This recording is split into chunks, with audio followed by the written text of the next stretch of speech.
Hi guys, আমরা এখন আছি খলসি গ্রামে। গাড়ি এখানে স্টপ হয়ে গেছে, গাড়ি আর যাওয়ার রাস্তা নাই, যে আমার বাবাকে নিয়ে আসছি।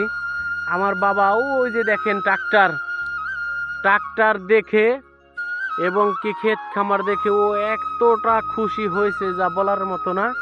এই যে এখানে কালভার্ট করা হচ্ছে, কালভার্টের জন্য আমরা গাড়ি আর যেতে পারলাম না, যার কারণে এখানে গাড়ি ব্রেক করছে। এখন আমার বাপে খুব খুশি। বাবা, তোমার কিরকম লাগতেছে?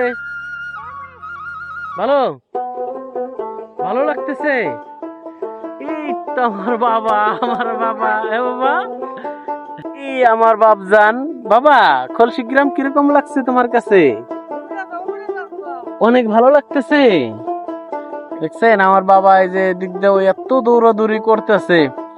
মানে আমার ট্রিপটা খলসি গ্রামে নামাই দেওয়ার ট্রিপ ছিল, ওকে নিয়ে আসলাম খলসি নামাই দিয়ে আবার ওকে নিয়ে যাইতেছি বাসায়। মানে পিতা হিসাবে সন্তানদের একটু সময় দেওয়া প্রয়োজন।